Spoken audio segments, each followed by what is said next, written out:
visi gue sih, kalau gue bikin perencanaan rumah, gue harus tahu juga bagaimana perencanaan untuk punya rumah gitu. Bikin gambar rumah tuh gampang. Mewujudkan orang punya rumah yang susah gitu. Meyakinkan dia pasti bisa bikin rumah. Dan alhamdulillah gue mah gak sedikit yang teman gue yang gak punya rumah jadi punya rumah. Dan sekarang mereka merasakan kan, iya ya gue bisa juga punya rumah. Bisa. Oh berarti lu kawin gue gara-gara rumah itu. Jangan Dendi Darman Studio, Dendi Dukun Studio.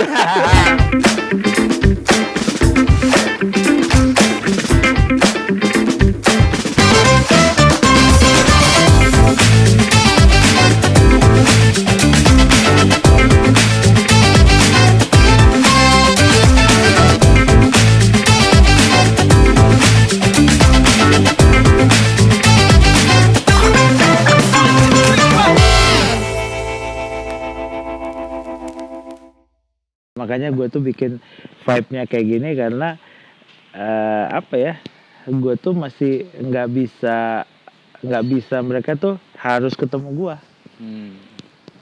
Agak berabe sih kalau gue pas mau pergi-pergi gitu. Jadi kayak riuh banget itu. Tapi kan ada proses kan, suatu saat pasti akan lebih remote. Pokoknya yang masih udah remote tuh baru manajemennya gitu. Tapi kalau industri perasaannya mah belum. Nggak rela ngelepas atau gimana? Atau kayak nggak yakin atau? Apa gue kayak bukan nggak yakin sih, emang proses gue seperti itu. Jadi kayak merekanya juga kayak butuh terus sama gue gitu. Karena memang kan dari dulu nggak tahu sih, kayak gue yang bikin mereka kayak ya itu salah gue sih, kenapa gue bikin mereka ketergantungan sama gue. Tapi itu berkah atau kutukan menurut Kang Dendi? Sebenarnya sih kebetulan gue masih menganggap ini berkah banget karena gue suka. Kalau nggak ada yang nanya ke gue juga gue bingung kan. Kayak rasa ada yang hilang. Iya. Malah gue tuh punya waktu sampai Minggu sebenarnya. Mereka cuma punya waktu sampai Jumat sama gue. Ya gue punya 2 hari gitu. Mana nih, kemana lu semua, nggak nanya-nanya gue apa. Ya ada rasa kehilangan juga ya kalau mereka pas libur gitu ya. Makanya gue punya di hari Sabtu itu punya mainan-mainan lah, kayak gue punya studio seal screen sendiri gitu. Kayak punya toko. Toko sendiri, gue mau pengen punya toko sendiri, toko yang gue Sabtu Minggu tuh kalau gue nggak ada kerjaan gue di situ yang jagain gitu. Jadi kesepiannya tadi ditinggal anak-anak bisa dialihkan ke situ ya. Tadi studio yang tadi ya di grafis tadi. Jadi studio grafis itu karena gue dulu memang kan temanya ceritanya temanya 347 sekarang kan from a place we call home, berarti kayak kembali lagi kayak ke asalnya kita gitu. Gue dulu kan seniman grafis sebenarnya. Oh jadi kembali lagi ke asal muasal. Gue harus balik lagi karena gue udah apa ya, berkarir di industri desain gitu kan udah 25 tahun lebih, hampir 25 tahun lah gitu. Kayaknya gue kayak kangen, kayak pas banget momennya balik lagi gue dulu dari sini asalnya gitu, dari studio grafis terus akhirnya jadi bikin cover EP band-band indie gitu, terus akhirnya dibikin clothing gitu. Banyak sebarannya ya. Iya, dan udah pas bikin clothing jadi industri di situ. Tapi Kang Dendi kan senang percaya banget dengan sesuatu yang organik ya. Sampai semua menjadi seperti ini, kalau lihat perjalanannya Kang Dendi lihat gimana sih?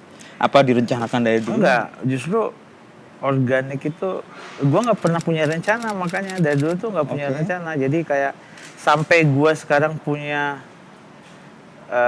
baru nih punya manajemen khususnya buat 347, ini juga nggak direncanain dan akhirnya kita ya secara organik akhirnya tahun ini baru 25 tahun kita punya manajemen. Sebelumnya enggak, asal aja. Jadi kayak bekerja dengan perasaan semuanya gitu, nggak ada hitungannya. Sekarang 25 tahun kedua kayaknya akan mulai dengan karena gue tuh udah kayak gue sendiri mungkin ya, kalau mobil gue tuh udah mobil tua sebenarnya di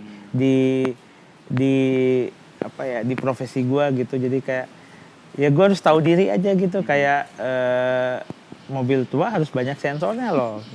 Jadi harus Supaya banyak. kita alert sistemnya Iya, ada karena ya. lu pengen lebih sustain nggak gitu. Oke. Kan masalahnya sekarang gini. Ya kalau kita muda itu, ya kayak kalau lu muda itu energi lu gede banget gitu. Kayak kasarnya gitu. Lu nggak akan pernah sakit-sakit lah gitu. Kayak lu pasti kuat sekuat-kuatnya. Emang baru semua ininya. Kalau udah semakin orang semakin hidup semakin kan banyak yang terpakai gitu. Kayak pikiran apa semua itu kan. Nah, gua tuh harus bisa adaptasi sama tahu diri aja sih. Jadi kayak gua dulu ke Batu Karas main surfing, gua nggak punya uang. Gua yakin gua bisa tinggal 2 bulan di sana. Dan Kenapa? bener. Karena gua muda. Kalau orang muda itu bisa semuanya lah gitu. Oke. Dan benar, gua 2 bulan sana, gua hidup sama nelayan. Abis surfing, gua cari makanan di laut. Terus malamnya kita makan apa yang kita dapat. Terus supaya panjang waktunya, karena masih panjang untuk pagi, killing time-nya kita makan mushroom aja supaya cepat pagi, karena kayaknya seru banget malamnya nih kalau makan mushroom kan. Dan itu nggak bayar, lu cari-cari aja di mana gitu. Jadi itu yang terus gue pergi nggak punya duit, gue bisa ikut truk-truk yang pergi ke Pangandaran itu. Jadi gue tuh bisa perjalanannya bisa sampai naik 7 truk pisah-pisah. Jadi Nyambung iya, karena gitu ya. ternyata si ini tuh anjing, dia ternyata cuman 500 meter, cuman sekilo jalannya. Tahu gini gua nggak naik gitu. Gua mungkin lebih beruntung yang belakang. Nah, Jangan disengaja sama truknya karena nggak tahu. ditumpangin minggir dia. makanya gue tuh dari dulu tuh percaya yang organik itu, karena Oke. gua pun secara organik dulu nggak punya uang bisa sampai ke tempat tujuan gua. Tapi ya itu, kalau organik tuh kadang lu beruntung cuman 2 mobil, Kadang sampai nyampe. 7. Kadang sampai puluhan. Terus Oke. kadang lu terlunta-lunta tengah malam nggak. Misalnya gini ya, mobil ini gua naik. Padahal 10 menit kemudian ada mobil lain lewat gitu. Dan gua udah keburu naik di mobil yang itu. Pas gua naik, dia cuma jalan sekilo gitu. Padahal mobil yang 5 menit itu Lebih bakal jauh. jalan 30 kilo. Sial banget kan gua. Aduh, ketahu gitu gua naik yang gitu. Tapi nggak ada yang pernah tahu. Tapi menurut gua itu yang gue buat sama proses kreatif gue gitu. Jadi kayak organik itu seru sebenarnya. Tapi hidup tanpa rencana tuh beresiko kan?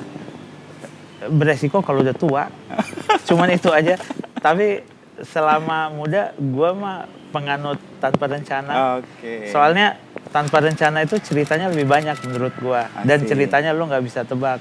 Sekalipun dalam mimpi lu gitu. Oke. Ada Itu kejutan-kejutan yang, gitu ya yang dong. nggak terduga. Emang lu nggak pengen dapat kejutan waktu muda? Karena untuk menyelesaikan masalah, kayak buat gua sih waktu kalau gua muda sih nggak ada masalah, semuanya nggak ada masalah, semuanya itu kejutan menurut gua. Tapi kalau udah tua, gua sih bilang sih, gua kan sekarang udah 50, hampir 50 ya. Jadi gua harus sadar diri bahwa gua harus berencana ke depannya gitu. Karena ya itu tadi, karena mungkin gua kejutan-kejutan yang tadinya menurut gua menyenangkan bisa bikin impact jelek buat gua gitu. Gua lagi sayang diri sendiri aja. Kayak dulu gua ibaratnya gini, dulu gua main surfing asal-asal kan. Oke. Pantainya nggak pernah ada orang main surfing. Main Ini aja. bisa nih main. Nyoba. Taunya karangnya di bawahnya kayak pohon gitu, No. kayak bisa menjerat leg rope lu gitu sampai lu nggak bisa ini. Gerak. Ya. Tapi ya udah, itu pengalaman gitu. Kalau sekarang enggak, gue takut, gue harus tahu ini Gitu. pantainya aman nggak buat gue gitu. Tapi manajemen tadi sebenarnya bentuk tanggung jawab Kang Dendi juga untuk sustainability itu industrinya ya. Karena menurut gue kayak gini lah, semakin gue juga punya banyak orang yang gue harus, kan sekarang yang gue harus tanggung jawab tuh bukan gue doang. Waktu gue bilang tadi, ketika kita muda ringkas banget kan, kita cuman mobil kecil yang ya bisa jalan kemana-mana gitu. Nah ketika sekarang gue tuh kayak punya bus aja gitu yang di dalamnya tuh banyak orang gitu. Oke. Banyak tanggung jawab, dan orang itu gue bentuk ketergantungan sama gue. Jadi mereka juga nggak akan bisa gue salahin kalau ada apa-apa. Gue yang salah. Nah itu yang makanya kita, kalau gue nggak mau disalahin, gue harus punya manajemen. Oke. Karena ya kasihan kan, bukan kasihan, lebih ke moral sih, kayak Tanggung jawab ya. Iya, kayak ketidakpastian yang gue bukan berarti harus orang tanggung juga gitu lah. Jadi kayak kalau gue sih udah dari dulu udah terbiasa sama yang tidak pasti. Tapi kan orang lain belum tentu kan. Tapi untuk mendidik atau memberi ruang ke tim supaya punya pengalaman seperti Kang Dendi itu dengan sistem manajemen yang udah pasti itu gimana? Nggak menjerat mereka? Sebenarnya sih tergantung ya. Kan ada dua, ada yang kerja di gue tuh ada divisi kreatif, ada divisi industri gitu. Kalau yang kreatif, iya dia harus banyak belajar dari ketidakpastian yang gue pernah alami gitu. Tapi kalau industrinya kayaknya nggak bisa karena mereka tuh butuh hal pasti, butuh eksak gitulah. Jadi Kang Dendi memilah jadi satu industri yang kreatif atau industri yang benar. Jadi kayak akhirnya mereka bisa jalan bekerja sama gitu. Jadi kayak ibaratnya gini, yang industrinya tidak akan pernah merasa cemburu gitu sama yang kreatifnya. Begitupun kreatifnya juga nggak pernah cemburu. Karena emang air sama minyak gitu. Nggak bisa nyatu menurut gua gitu. Tapi dua-duanya diperlukan dalam lingkungannya. Dalam industri kreatif dari industrinya. Ini gitu. Karena kreativitas tanpa industri juga akan begitu aja menurut gua. Tapi industri tanpa kreatif akan begitu juga, kayak dulu-dulu aja gitu. Ini kayak refleksi pengalaman 25 tahun terus ketemu formula ini kayak Kang Dendi. Iya, pasti. Kan banyak kritik gini, industri kreatif tuh kreatifnya banyak banget, tapi yang mikirin industrinya lemah. Juga sebaliknya, akhirnya dua-duanya nggak bisa kontribusi. Iya, nggak bisa kontribusi dan kayak muncul teori-teori dari kita yang ini salah, itu salah. Padahal sebenarnya dia harus bergandeng tangan, jabat tangan. Kayak kadang-kadang kan kalau terlalu industrinya terlalu vokal juga, ya jadi nggak seru juga kan. Jadi kayak nggak mungkin muncul hal kayak gini. Udah aja balik lagi ke tahun 80 semuanya. Orde baru gitu, kayak gitu. Jadi ya industri aja semuanya gitu, nggak perlu orang-orang kreatif gitu. Ya. Untuk mendapat keseimbangan tuh gimana Kang Dendi? Satu kreatif kan sesuatu yang tadi tidak pasti, ada hal-hal yang tak terduga. Sementara yang industri bisnis kan sesuatu yang pasti, harus diukur, direncanakan. Kebetulan karena gue tuh untungnya gue udah pernah mengalami yang tidak pasti dulu. Jadi sebenarnya gue dari yang tidak pasti dulu menjadi pasti kan gampang kan. Sebenarnya yang paling susah mah kalau orang yang dari awal udah pasti disuruh jadi nggak pasti gitu. Ya kayak gue ngerapihin lu gampang lah gitu. Dibanding lu yang udah rapi banget orangnya gitu. Terus gue suruh kayaknya gue terlalu rapi deh. Lu harusnya gini-gini pasti gejolak perlawanan pasti gitu. Tapi kalau kayaknya rapi bersih buat lu lebih baik gitu. Kayaknya lu ya udah tinggal begitu kan gampang gitu.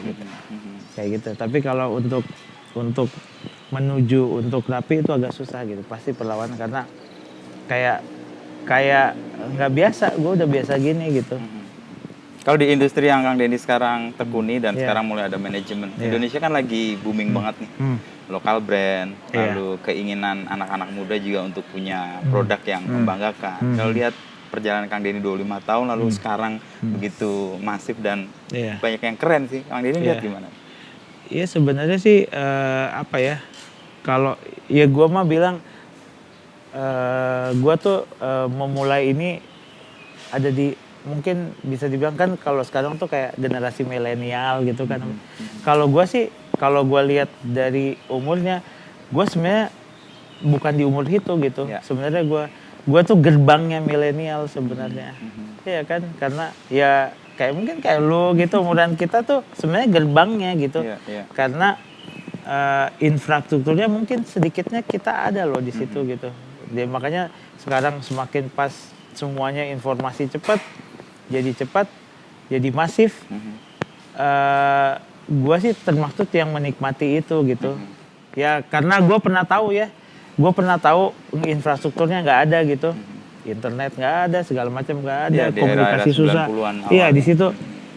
Kalau sekarang kan ibaratnya gini contohnya, lo ada gagasan, gue pengen bikin clothing kayak lo, gampang banget sekarang. Lo tinggal searching semuanya gitu, bikin ini Sumber di sini, dayanya ada bikin ini, semua, semuanya ya. udah ada dan udah siap dengan hal-hal yang berangkat dari kecil gitu. Karena kita dulu mengajarkan ibaratnya vendor apa semua, lu jangan ini sama yang kecil gitu.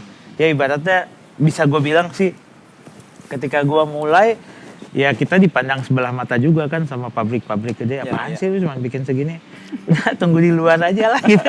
Akhirnya kita bikin sendiri dan akhirnya ketika kita udah agak besar, udah ada di permukaan, mereka udah mulai ngelihat dan mulai cair lah sama kita gitu.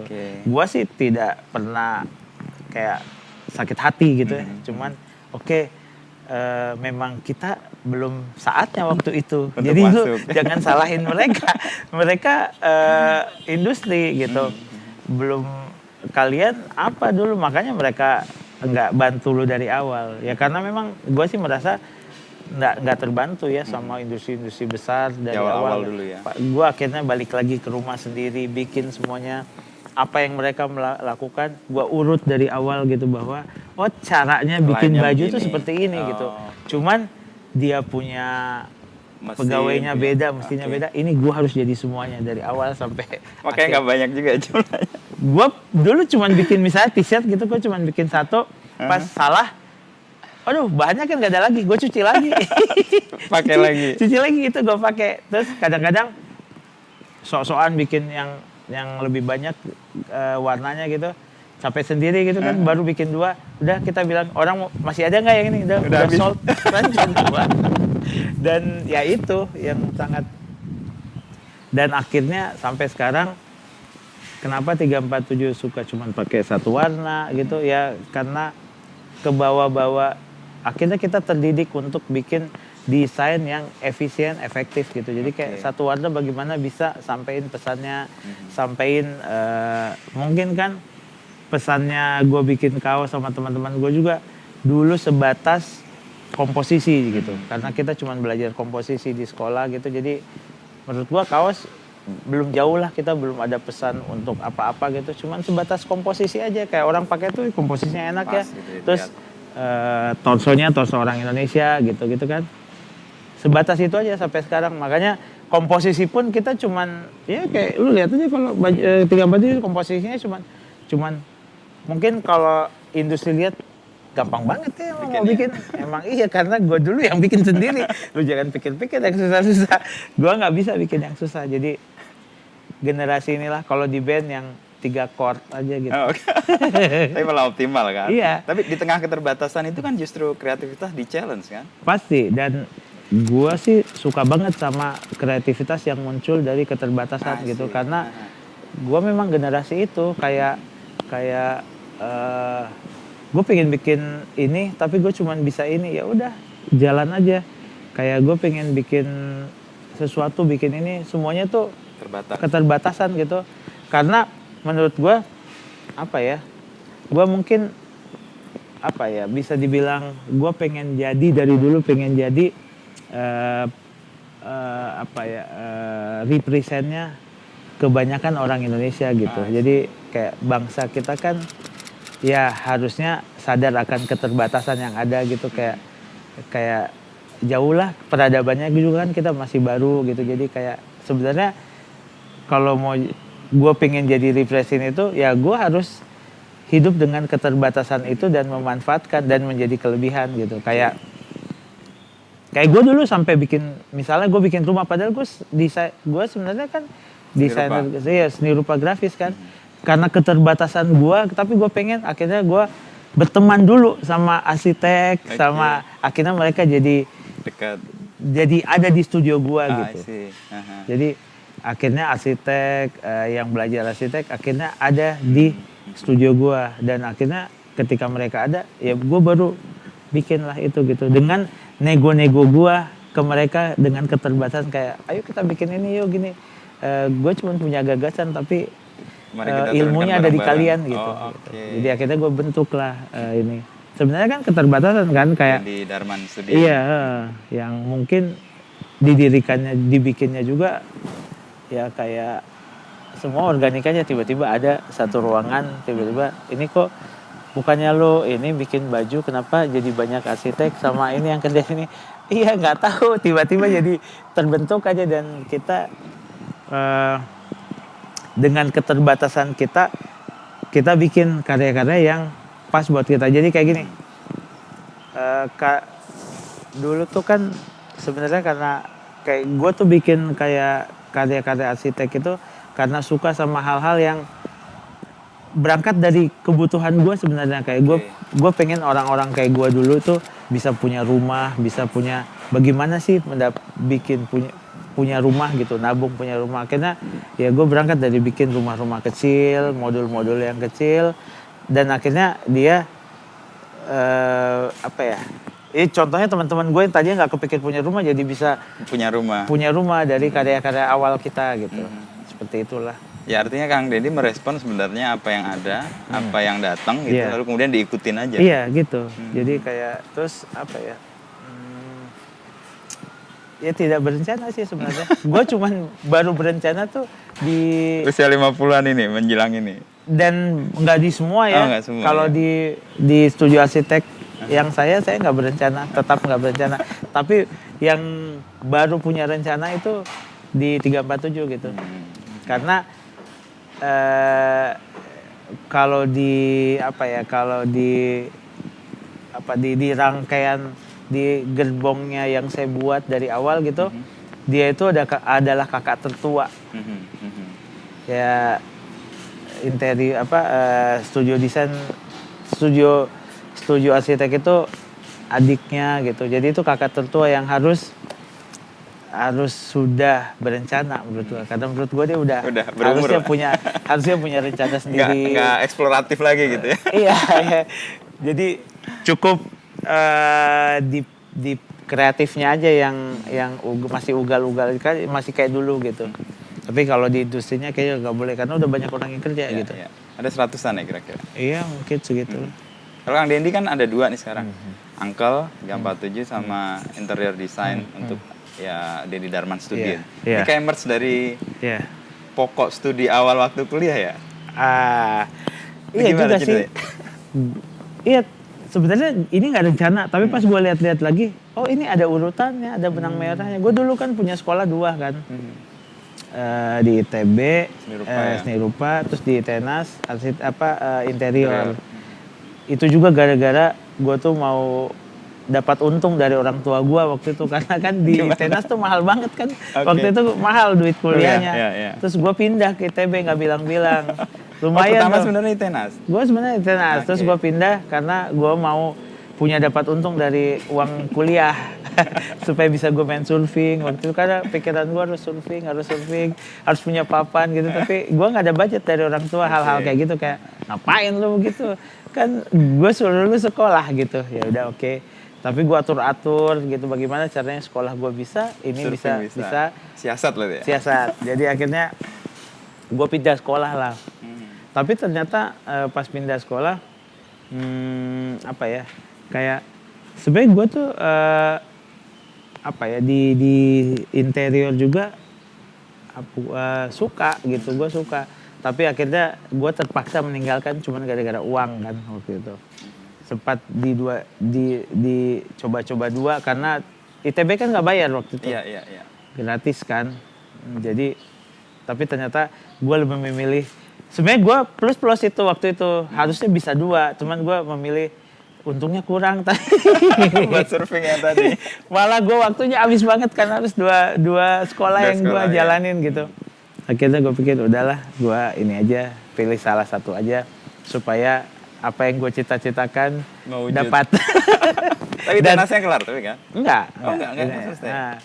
Gue kelarnya di sini makanya gue tuh pas bikin studio Dendi Darman Studio menurut gue penyelesaian kuliah di Tenan karena ini tuh udah hampir 10 tahun udah hampir 7 tahun lah mungkin 7 tahun si studio ini menurut gua lebih dari kuliah ya. Terus gua udah bikin sampai ratusan rumah gitu dengan tim gua gitu. Kan sebenarnya diskusi tiap hari gua sama mereka itu adalah ya itu Kuliah sekolah itu gua. ya, ruang kuliah baru lah. Jadi sebenarnya ada hubungannya gitu.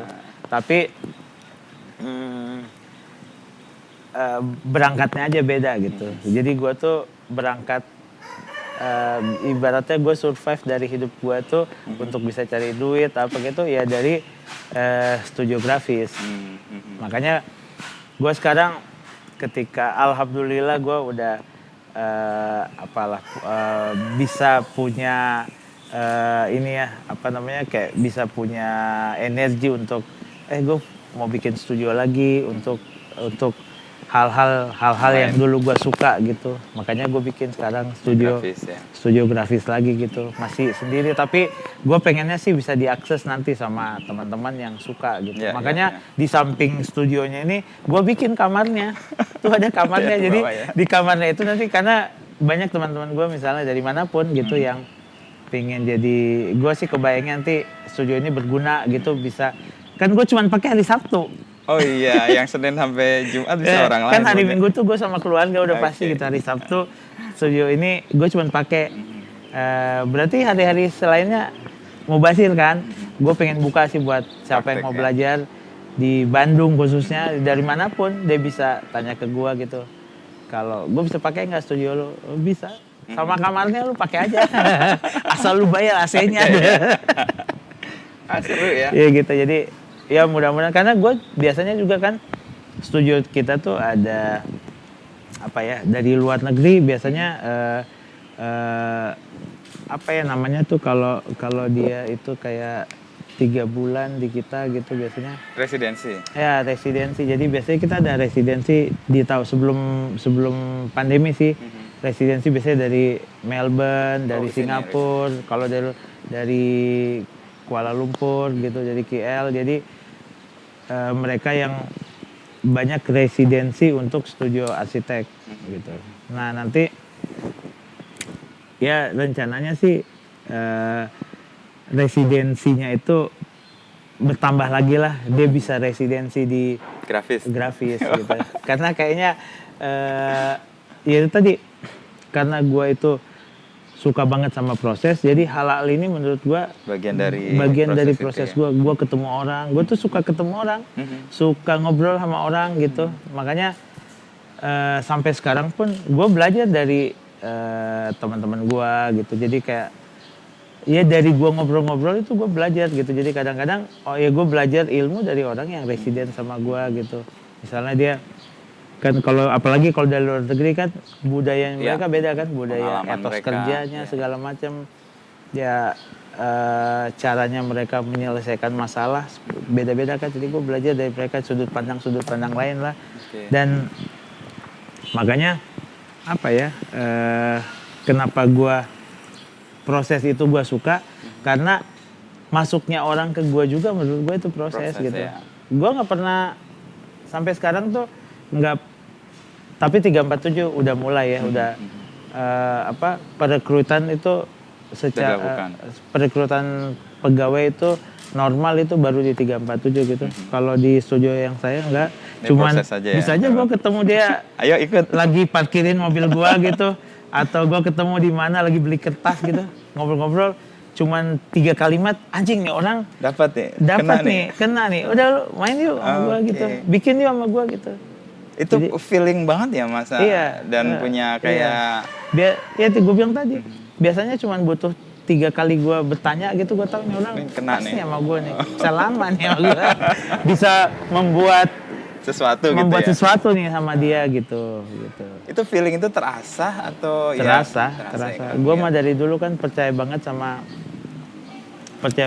hal-hal yang perasaan. Makanya gue tuh dari dulu industri gue tuh industri perasaan gitu. Tapi banyak bapernya nggak? Pak, sangat. Itu kekurangan gue. Gue untuk memutuskan sesuatu sama orang itu susah banget. Kadang-kadang mahal biayanya gitu. Tapi itu bagian dari risiko. Waktunya gitu, kayak panjang banget baru Padahal gue sebenarnya harus terang aja. Kayaknya kita udahan deh gitu. Itu tercermin juga berhala yang disimpan Kang Dendi kan. Oh ya? udah Oh, apalagi kayaknya itu. bagian Kayak yang sayang nggak banget dilepas. itu. Kayak benda-benda yang gue kumpulin dari kuliah, gue kemana-mana, bagus nih gue ambil, gue bawa pulang. Nah itu tuh itu mencirikan bahwa kenapa ya gue harus mengumpulin ini gitu. Makanya tapi gue udah akhirnya proses-proses itu kan ya yang gue bilang tadi itu proses gue semua. Kayak lihat benda aja gue harus dikelilingin benda-benda yang gue suka kalau gue lagi bekerja gitu. Tapi gue udah tahu kok jawabannya umur panjang. Gue kalau udah tua gue kan pengennya tinggalnya di tempat yang gue suka, yang bisa main surfing tiap hari. Nah gue nanti pengennya gitu, kayak gue pengen tinggal di Batu Karas gitu, yang gak ada orang gitu. Tapi gue punya benda-benda yang gue bawa dari energi. Dulu ini akan gue bawa, gue akan bikin toko. Jadi nanti lo bisa belanja benda-benda yang keren-keren di sana gitu. Kata itu benda-benda lama maupun baru gue akan import yang gue suka apa. Jadi misalnya apa ya? Mungkin gue akan jual mobil Tesla gitu nanti di Batu Karas tapi di labnya. Yang mau beli harus ke sana. Itu hal baru ya. Kesusahan melepaskan pengalaman atau objek yang jadi kenangan itu buat Kang Dendi sebenarnya memberi energi kan? Itu sangat. Ngerawatnya gimana? Jadi karena menurut gue tuh kalau misalnya lu ke rumah gue aja, misalnya gue tiba-tiba gue tuh kayak kalau gue pengen kembali ke cerita-cerita dulu, gue tinggal ke ruangan itu gitu. Dan biasanya apa ya, adrenalin gue tuh jadi naik. Ada gitu. Jadi kayak gue dengan ada di ruangan itu aja gue langsung bikin ini. Nggak tahu kayak ngobrol aja tuh benda-benda, padahal benda mati ya. Mau kiamat kan benda mati pada ngobrol sama gue. Kadang-kadang ini kenapa benda mati kayak ngobrol sama gue gitu. Tapi menurut gue ya itu buat gue sih harus banget gitu, kayak ibaratnya gini. Gue lebih suka melihat buku dibanding menonton film gitu. Kan gue mau orang gitu, gue suka yang mati, benda yang tidak bergerak, gitu ya, tidak bergerak. Makanya gue suka, gue terinspirasi juga banyak dari film apa yang gue nonton. Tapi apa yang gue baca lebih kena ya, nempel gitu daripada yang dilihat dan bergerak. Iya, kalau yang dilihat tuh kadang-kadang tidak menjadi trigger tapi menjadi pelengkap gitu. Makanya gue juga kalau jalan-jalan, kalau ketemu orang, biasanya mereka tuh jadi pelengkap aja gitu. Tapi triggernya dari yang hal-hal yang benda-benda gitu ya, benda mati. Udah gitu, nanti gue diserangnya pagi-pagi tuh. Gue tuh dari dulu, gue pasti terbangun di jam 6, jam setengah 6 gitu. Gak tau, dan gue terbangun pasti sama satu ide. Dari dulu itu gue. Oh iya? Kalau ketemu ide itu gimana Kang Dendi? Mampus aja gue bisa tidur lagi. Dan gue mah selalu berdoa jangan ada jam 4 dong. Karena terlalu lama. Karena terlalu lama gitu. Apa namanya? Ya gue pengennya, karena ketika tiap hari gue selalu itu. Jadi terbangun karena ada satu ide yang agak. Pagi tadi idenya apa Kang Dendi? Bangun tadi pagi idenya apa? Tadi pagi gue idenya, entar dulu. Tadi pagi gue itu cuma hal kecil, kayak gue tuh lagi bikin kafenya istri gue cuma terbangun gara-gara kebayang kantornya itunya buat kasirnya. Gue bilang kan pagi-pagi gue kesana, gue telepon tukang kayunya, lu kesini. Kita harus ngomong. Kenapa? Gitu ya? Karena jam 9 nanti gue punya tamu datang yang kantor. Takut ke skip, nanti gue ngegayar. Malah itu kepikiran. Hal-hal kayak gitu lah. Cuman kebayang bagus juga kalau begini ya. Oke. Nah, tapi bukan bisa jadi hal besar, bisa jadi hal kecil. Pokoknya adalah, tapi kan nyangkut banget kan. Iya. Bangun. Waduh. Tadi pagi sih sempurna sih menurut gue, karena pas jam setengah 6 telat tidur, harusnya sholat dulu kan. Tapi pas banget lah gue makan, terus gue tahu lu mau datang, jadi kayak gue punya waktu tuh dari jam 7 ke jam 8 gitu. Tapi kasihan ini tukang kayu. Tukang kayu. Karena keburu-buru. Kenapa harus ke sini? Soalnya kayak nggak beres aja gitu. Nah, kayak menurut gua ya itu. Tapi menurut gua sih berkah sih buat gua.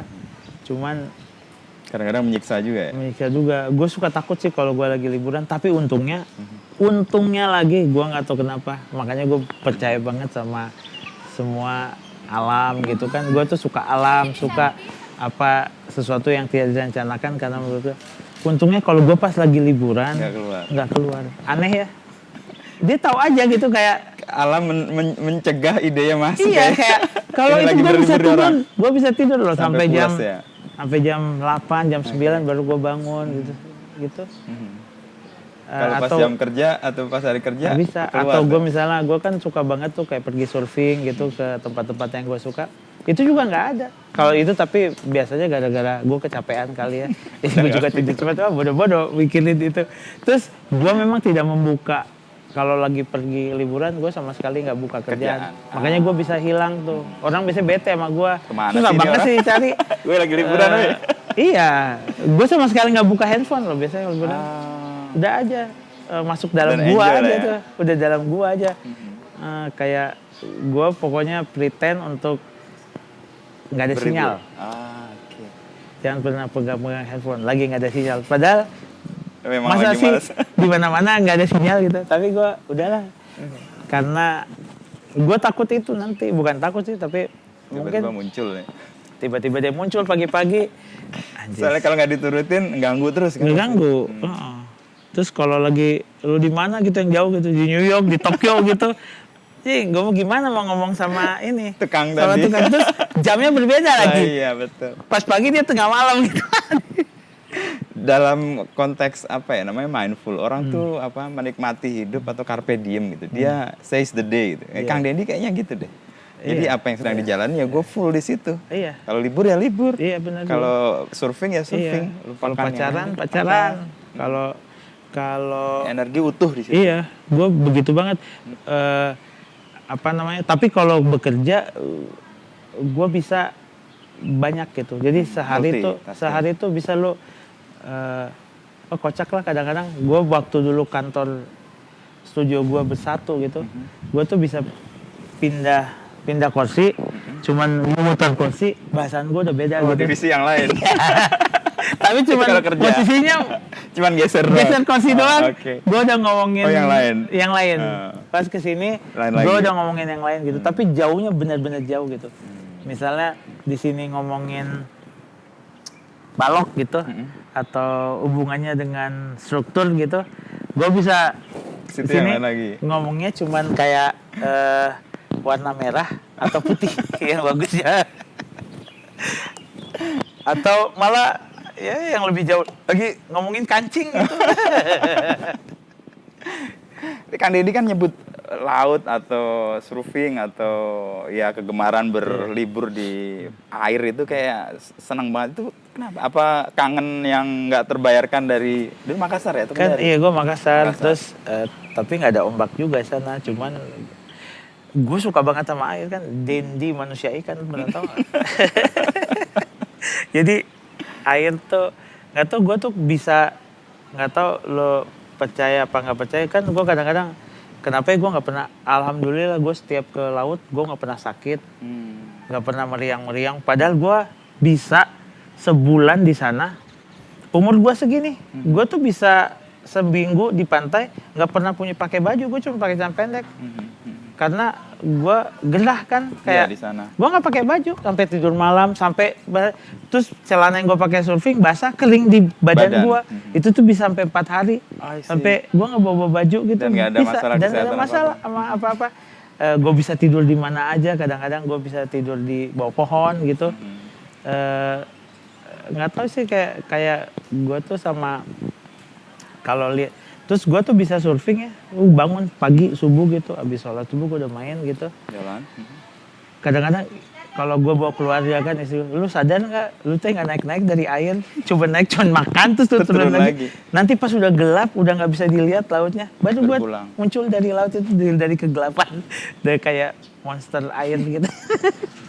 Itu dari ke laut. Nggak tahu, kayak kayak gue bisa tahan aja gitu.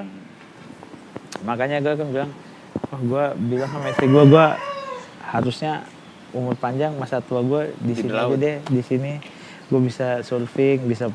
Tapi gue masih pengen punya toko gitu, karena gue masih butuh ketemu orang gitu. Dan gue mah punya keyakinan toko gue nanti jauh banget, tapi orang-orang jauh-jauh datang buat toko itu. Persis itu nanti, sih, terbukti sih. Nanti jauh-jauh, kenapa? Karena interest.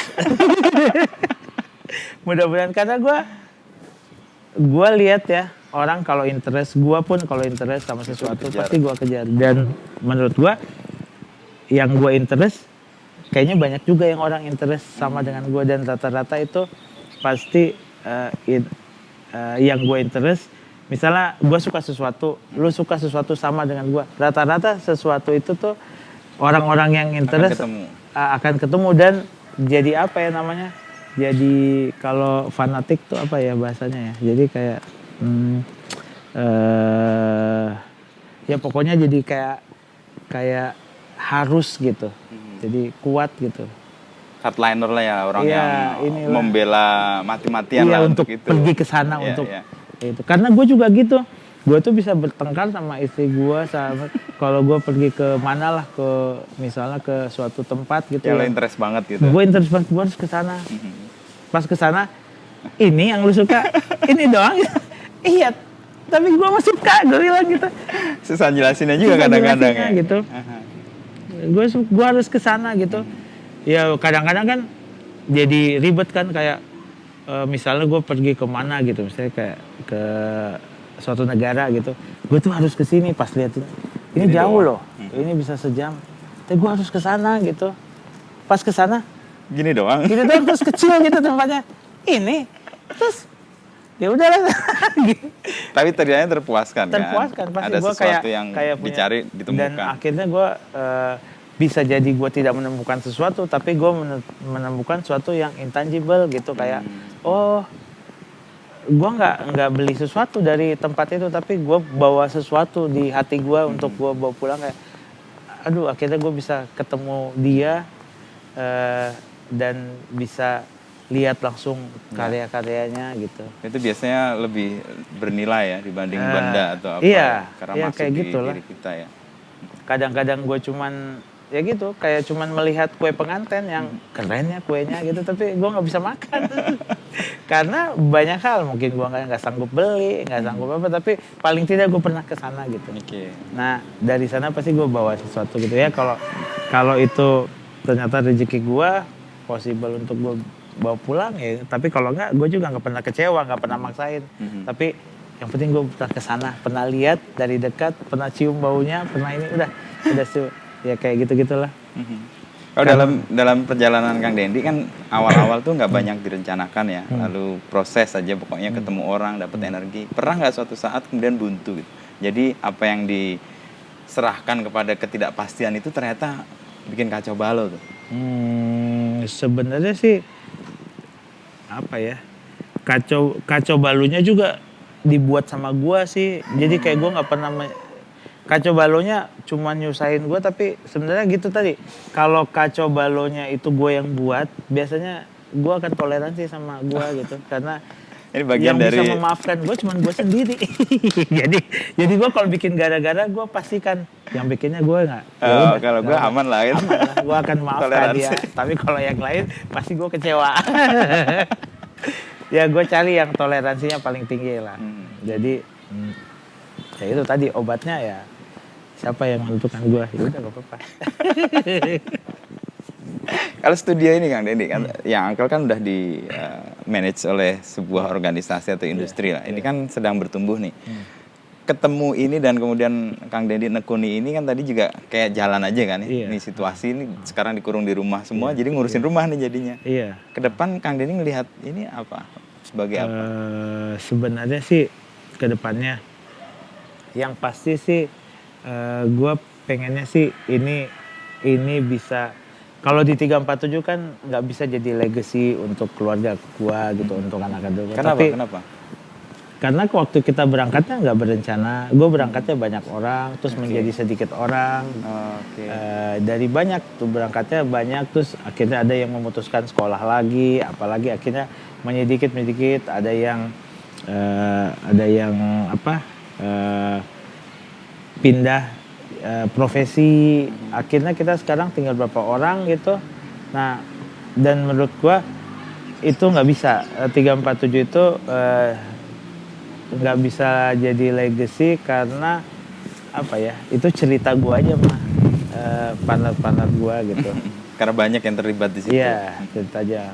Jadi kayak makanya kita akhirnya bekerja di 25 tahun kita akhirnya menjadi berencana dengan bekerja sama dengan satu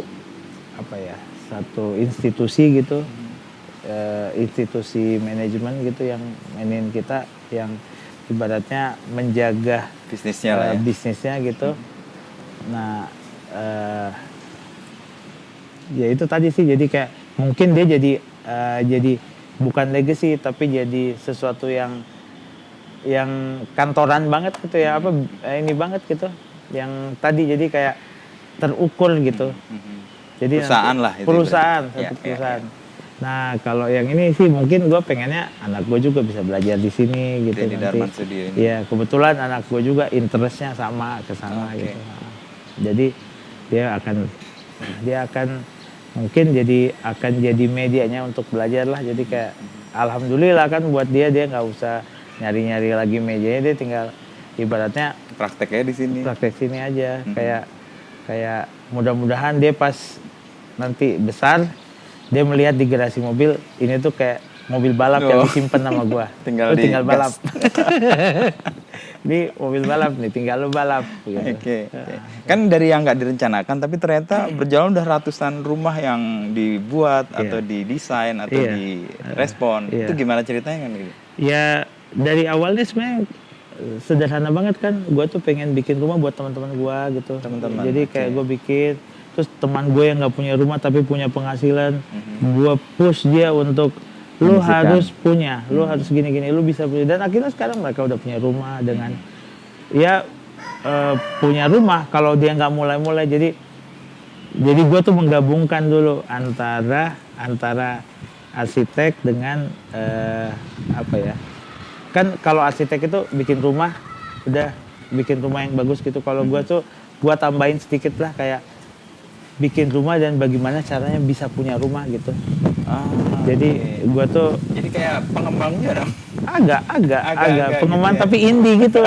Pengembang yang tahu bahwa karena gue pernah jadi itu. Gue situasi yang gue kuliah, gue tidak punya duit dari mana-mana kecuali dari pekerjaan gue gitu. Gue nggak punya warisan, nggak punya. Jadi bagaimana sih gue memulai ini semua. Dan jadi pengalaman gue itu yang gue terapkan ke teman gue gitu, kayak lu mampu, karena menurut mereka kan susah banget sih bikin rumah, mahal banget gini-gini. Enggak, ada caranya gitu. Kalau enggak gitu. gue nggak punya rumah dari rumah gue pertama cuman dari sebuah motor kuliah gue gitu, yang gue jual ke orang dago atas gitu. Tapi ya gue harus tahu diri, motor itu jadi ceritanya gue punya motor dulu baru dibeli, gue beli dari kerjaan gue kan. Motor apa tuh dulu? Motor apa ya? Tahu nggak Honda Prima gitu? Honda Prima tahu. Baru kan? Tahun 90-an ya. Taunya gue tuh tinggal di Dago Atas, gue cari lah. Bandung kan luas, di Dago Atas tuh masih sepi banget pasti. Mungkin kayak hutan-hutan lah. Gue kontrak rumah di situ gitu. Gue tinggal di situ, kos lah situ. Taunya ada tetangga gue, karena dia nggak tahu bagaimana caranya beli motor kali ya. Menurut dia, wah motor keren banget ya. Saya mau, gimana caranya? Boleh nggak saya ambil ini? Kamu ambil aja itu tanah saya. Itu dari situ. Awalnya. Jadi udah nggak ngomongin harga, tapi gue nggak pernah beli rumah itu pakai harga, nggak, pakai proses. Kan jadinya akhirnya abu-abu kan, berapa gue beli tanah itu? Toh dia cuman pengen motornya motor itu, gue kasih aja. Akhirnya gitu, terus gue nabung dari bisa bikin rumah gue dulu berangkatnya dari ukuran 4x4. 4x4? Iya. rumah gua cuma 4x4. 16 ya. Akhirnya gua jadi bikin berangkat dari situ bagaimana gue bisa hidup di rumah ukuran Seluas gitu. itu ya. Iya. Tapi rumah karena ada tanahnya landed Oh, gitu. oke. Ya gue sih bilang itu rumah karena lain bukan kemah. Iya, iya. Dan akhirnya gue berkembang, akhirnya jadi membesar, rumah tumbuh gitu. Nah dari yang gue itu, oh ternyata gue bisa punya rumah ya. Nah akhirnya ya mungkin gue bikin teori-teori lah ke teman-teman gue kayak, lu berapa sih dapat duit dalam kerjaan lu? Bisa, lu bisa. Kenapa? Gue nggak bisa dong ini. Bisa, cari cewek lu kawinin. Cari yang punya penghasilan segini. Sampai detail loh gue ajarin. Kayak konsultasi Iya, membangun rumah gitu ya. Kayak misalnya, gue penghasilan segini. Per bulan gue kosnya segini habis dong. Enggak habis. Kalau lu pikir sendiri habis. Kalau lu nikah, enggak. Terus gimana? Ya cari cewek, penghasilannya harus segini. Jadi kriteria bukan agama, bukan penghasilan. Kan maksud gue, juga. kan ini lu apa, intinya sekarang masalah hidup lu pengen punya rumah, nah nggak ada jalan lain. Itu harus connected semuanya gitu. Jadi gue sampai mengajarkan itu, mungkin gue suka dibilang dukun sama teman gue. kayak dukun, kenapa lu kayak dukun? Ya gue soalnya menurut gue ya yang gue visi gue sih, kalau gue bikin perencanaan rumah, gue harus tahu juga bagaimana perencanaan untuk punya rumah gitu. Bukan ya gampang lah menurut gue, gampang bikin gambar rumah tuh gampang. Cuman bikin mewujudkan orang punya rumah yang susah gitu. Meyakinkan dia pasti bisa bikin rumah. Dan alhamdulillah gue mah nggak sedikit yang teman gue yang nggak punya rumah jadi punya rumah. Dan sekarang mereka merasakan kan, iya ya gue bisa juga punya rumah. Bisa. Terus ada deh istrinya, oh berarti lu kawin gue gara-gara rumah itu. Jadi jangan Dendi Darman Studio, Dendi Dukun Studio. Dan nanti, oh makanya itu, lu lihat kalau lihat logonya DDS itu sangat tidak arsitek arts, banget. Iya. Dia kayak itu dari logonya The Cramps kan. Iya, kayak Iya, kayak apa ya? Kayak gitu ya. meleleh kayak tablet hantu gitu kan. tablet masuk goib di situ gitu kan. kali ya. Masuk di situ. Tahu nggak itu kenapa kita bikin kayak gitu? Sebenarnya si logo itu aja banyak gitu yang mungkin yang dia interest sama dia sampai kenapa sih logonya gini, sayang banget gini padahal gue suka karyanya. Logonya nggak mencerminkan kayak orang nggak bisa desain gitu. Terus berarti enggak, gue memang dari dulu bikin itu karena cita-cita gue DDS ini bisa besar. Bukan iseng-iseng gitu, jadi bisa jadi besar, jadi firm besar yang bisa ibaratnya nanti akan pameran di bienal dunia gitu. Nah bayangkan, yang gue bayangkan adalah kalau gue bikin logo biasa, nanti dia akan flat. Gue tuh pengennya kalau dia nanti masuk bienal dunia, stunning gitu.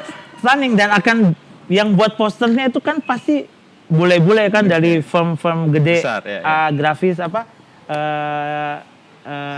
studio grafis terkenal kan kalau bienal. Pasti dia bete gitu. Pas ini memang harus dimasukin logo ini. Pasti itu dirapatin sama mereka nanti jadi kayak misalnya mereka ada grup gitu di Berlin gitu misalnya, studio apa yang bikin gitu kan. Apalah mungkin Bauhaus atau apa. Bauhaus gitu. Pas mereka masukin ini nanti. Hah? Bisa dirapatin itu menurut gua. Ini harus masuk ya. Kenapa? Kayaknya poster kita jelek keluar dari pakem gitu ya. Itu yang gue mau gitu karena tapi malah jadi percakapan kan. Cita-cita gue harus besar. Gue nggak boleh bikin studio ini cuman gitu-gitu aja gitu. Dia harus besar, dia harus ikutan bienal dengan visi-visinya gitu. Nah kalau dia udah ikutan gitu kan, nah jadi apa ya? Jadi ngeganggu aja gitu. Karena gue tuh dulu suka banget. Bukannya gue so tahu ya, cuman gue tuh dari dulu gue tuh pekerja grafis gitu, jadi gue tuh taunya kesalnya kalau ada desain, kalau ada kita lagi ngedesain terus tiba-tiba ada yang aneh gitu. Ini tuh nggak masuk gitu. Nah menurut gue akan gue challenge loh semua gitu firm yang terkenal. Itu cita-cita gue. Mudah-mudahan kita akhirnya nyampe si logo itu ke firm terkenal dan akhirnya jadi bete buat mereka kayak gua menemukan logo-logo pemerintahan kadang-kadang. Pas disuruh bikin apa Duh, ini Logonya logonya kayak kok begini. kok ini bisa nggak sih di warnanya jangan 10 gitu, diwarnain aja lebih enak deh. Padahal sebenarnya gue cuma pengen jadi abu-abu gitu. Jadi kan kalau logo bagus ya udah bagus lah, logo yang udah bagus mah pasti nggak masalah gitu. Ini pasti ada masalah nih nanti. Ya mudah-mudahan ya, lu doain gue mudah-mudahan itu akan jadi masalah gitu di poster-poster lebih enak. Tapi garapannya sekarang kemana aja, Kang Deddy? Sekarang sebenarnya kita itu banyaknya rumah sebenarnya, karena gue dari dulu pengen rumah, dan dalam dekat ini tuh kita lagi pengen bikin rumah-rumah yang, karena gue secara manajemen kurang bagus, akhirnya gue tuh akan bekerja sama dengan developer gede yang akan bikin rumah-rumah murah gitu. Kan dari dulu gue pengen banget gitu, makanya kita langsung jabat tangan deh kalau hal-hal kayak gitu. Karena menurut gue kan Sesuai banyak dengan developer visinya. tuh kayak bikin, tapi dia tuh kayak ya udah ini aja kayak pattern aja terus gitu, rumah kayak gitu kan sayang kan, bumi kan segitu-segitunya kan. Iya. Kalau dibikin yang asal-asal gitu. Makanya kita sekarang lagi masuk nih ke developer yang yang medium gitu, tapi kita lagi present bener-beneran ke mereka kayak nggak akan mahal bayar kita gitu, dan mudah-mudahan duit lo lancar kok gitu. Kan ketakutan mereka nggak laku atau apa gitu dengan konsep-konsep kita yang mungkin menurut mereka agak keluar dari ini, tapi kita lagi berusaha meyakinkan gitu. Terus kayak tahun ini tuh kita ada kerjasama dengan Explore gitu, kayak bikin apa ya namanya, programnya Amin. Amanah Menuju Masjid Senusa. Oke. Jadi kayak mereka Explore itu adalah apa, lembaga yang yayasan lah, yang bisa dapat funding dari mana-mana gitu. Nah kita yang ngeidein kayak masjid ini lokasinya di alam, harusnya begini, kayak gini, ini di tengah kota di gang kayak gini. Kita yang gambar nanti semua itu lagi jalan. Sih. Kalau yang hunian banyak juga. Hunian juga banyak, tapi hunian itu ya itu tadi lagi mengejar yang, kalau hunian yang banyak tuh yang kecil gitu, yang hunian yang murah lah, yang apa ya, yang ya cita-cita kita lah dari dulu. Karena selama ini kita kan mengerjakan hunian properti perorangan.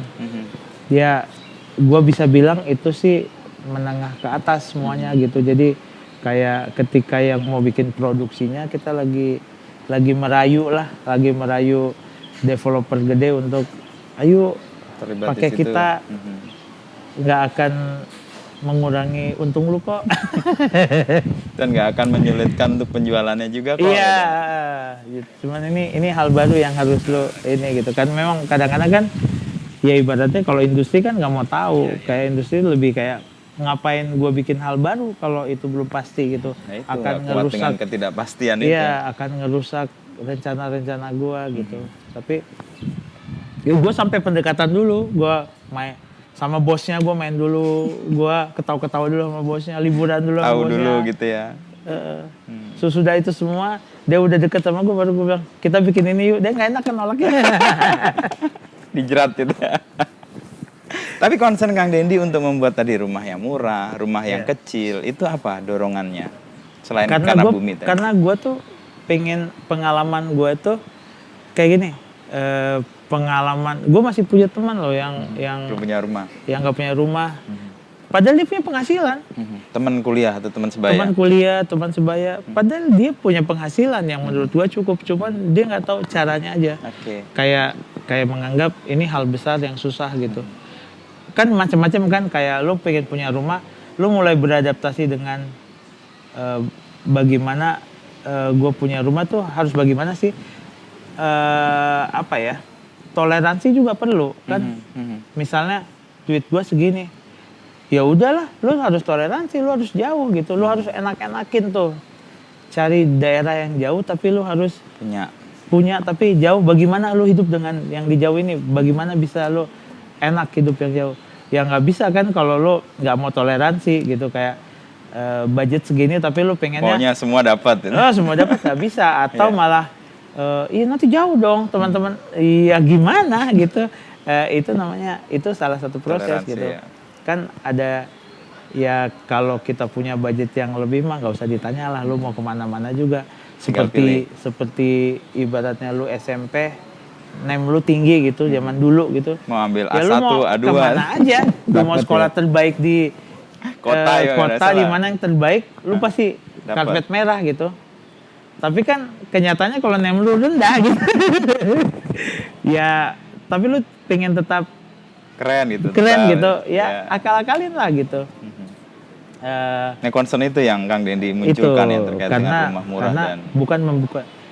Gue lebih kayak bukan membuat nantinya gitu. Sekarang kita kan lagi membuat rumah, tapi kedepannya bagaimana memiliki rumah gitu. Ya sekarang sih masih masih mulut ke mulut aja kayak ketemu orang akhirnya gue bisa meyakinkan lu bisa bikin gini-gini, lu bisa gini-gini. Oh ya gitu ya. Tadi kan banyak, cuman kesananya enaknya sih kayak lebih orang tuh nggak perlu dijelasin, dia baru lihat juga udah jelas. Oh gini caranya punya rumah gitu. Gitu. Makanya ya itu tadi sih ya sebenarnya sih concern gua mah karena gua ada latar belakangnya desain seni gitu dan menurut gua seni sama desain tuh jabat Deket tangan ya? banget gitu. Terus gua kan gua sebenarnya seniman tapi gua tuh seniman yang agak berkhianat ke desain kan. Jadi gua tuh kalau desain tuh gua pasti cita-citanya membuat hidup lebih baik gitu ya, kan. solusi lah. memberi Solusi. Kalau seni kan ada, kalau gua ya menganggap seni itu kayak apa ya? Kayak seni itu bisa dibilang jadi kayak ininya budaya gitu kayak lu foto budaya gitu kayak oh ini tuh kenapa terjadi jadi kayak apa cerminan budaya gitu kan. Bisa jadi potret dari budaya gitu. Makanya kalau jadi dia lebih apa ya bisa dibilang lebih jujur ya. Jadi kayak harusnya seni itu lebih jujur.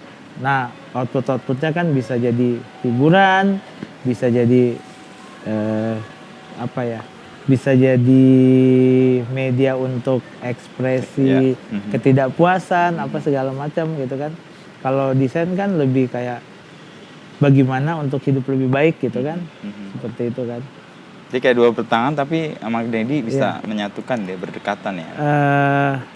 Ya makanya gue sebenarnya gue cuman belajar dari ilmu seni gitu yang gue belajar cuman berpikir lateral aja gitu. Oke. Itu Dari doang. seninya itu. Dari seninya. Padahal gue aplikasiin ke sebenarnya kerjaan gue banyak hubungannya dengan desain. Jadi gimana ya orang seni yang belajar seni tapi berkhianat jadi desainer. Jadi makanya disebut berkhianat. Iya. Tapi nggak apa-apa, gue yang penting masih punya teman seniman banyak. Dan masih ada dalam lingkungannya. Iya.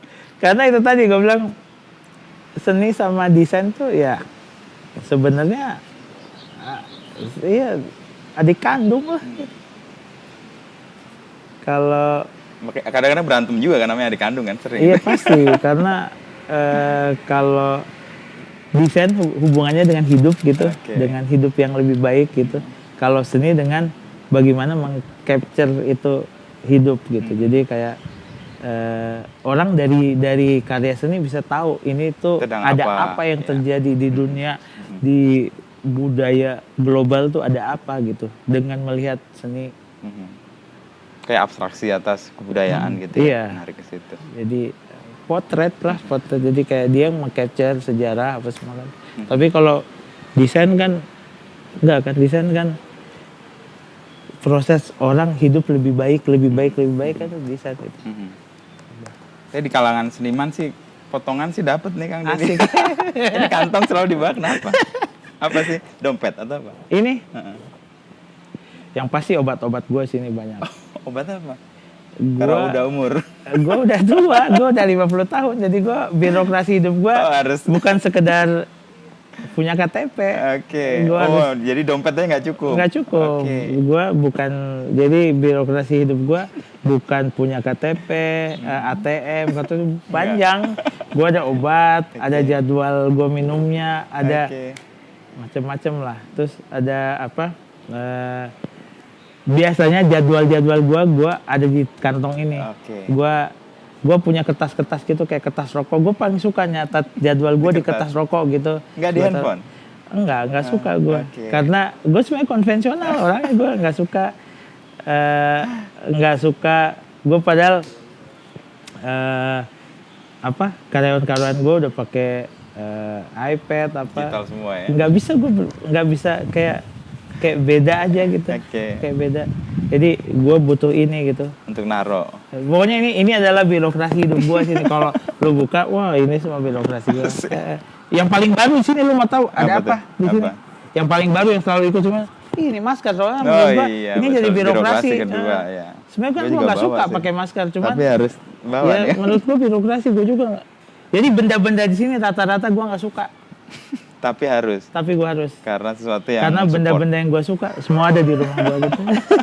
Jadi kalau gue mau happy ini pasti nggak ada, gue Oke. taruh di bawah lantai Oke. gitu. Gue menikmati benar-benar. Nah benda yang gue justru itu makanya gue bilang ini satu lagi ya. Menurut gue kenapa gue suka banget sama proses. Nah gue akhirnya yang sering gue bawa adalah hal yang gue nggak suka. Justru hal yang gue suka. Kebalikan membayangkan Gua, orang ya. yang gue suka, Ditinggal gue di taruh di rumah. rumah karena menurut gue apa ya namanya? Ya kenyataannya gue harus begitu. Kenyataannya gue harus terima. Makanya gue bisa lega karena gue bisa merelakan barang yang gue suka. Udah kamu di rumah aja gitu. Terus yang gue paling sebel-sebel tuh ada di sini tiap hari ikut gue. Tapi kan jadi kayak peringatan juga kan. Iya. Buat diri sendiri kan. Iya pasti Harus karena ada menurut begini, gua. harus begitu. Iya menurut gua. Ya intinya sih alam mah nggak bisa gua lawan gitu. Jadi gua nggak bisa beli, nggak bisa apa. Alam mah nggak bisa gua lawan lah. Ikutin aja. Nggak bisa gua desain, nggak bisa apa. Pokoknya alam mah itu udah terdesain gitu. Kayak kan kalau lu main surfing kadang-kadang ya ekspektasi lu tuh wah gua hari ini harus ke pantai, gue udah pengen banget main surfing, udah berangkat sampai gue udah minum vitamin yang banyak, udah Buat makan, fit, besok kita ini minum, pagi-paginya bangun minum susu apa gitu, pas datang pantai nggak ada ombaknya. Oke, itu alam tuh. Alam, padahal gue baca di forecast ada, kan sekarang mah nggak kayak dulu lagi Iya, kan, iya, sekarang dulu bisa kita lebih abu-abu lagi kan, udah Percaya alamnya lebih gila ada dulu nggak ya. ya ombak, nggak tahu ada nggak, terus Sekarang ada forecast. nggak bisa telepon anak-anak lokal sana kan dulu nggak ada Oh handphone. iya, iya.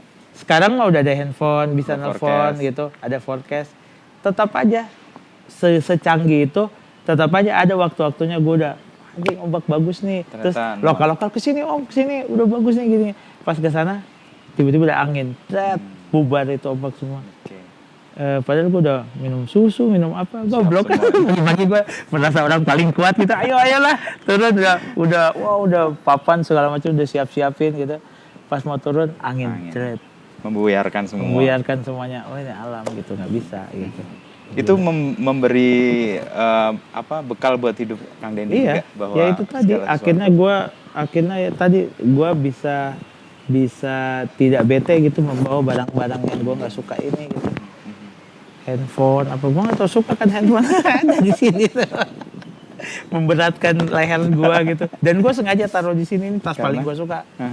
Karena gue ingat Oke. bahwa dia itu adalah beban hidup gue.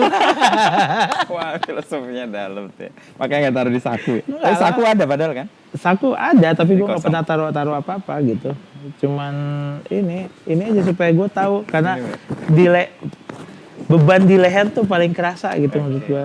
Beban hidup tuh ada Ditaruh di leher. belakang kan.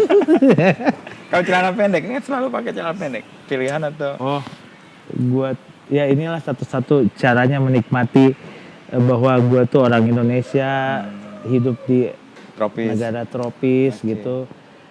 Celana pendek kalau hujan resiko lu basah celana tuh Kecil. sedikit.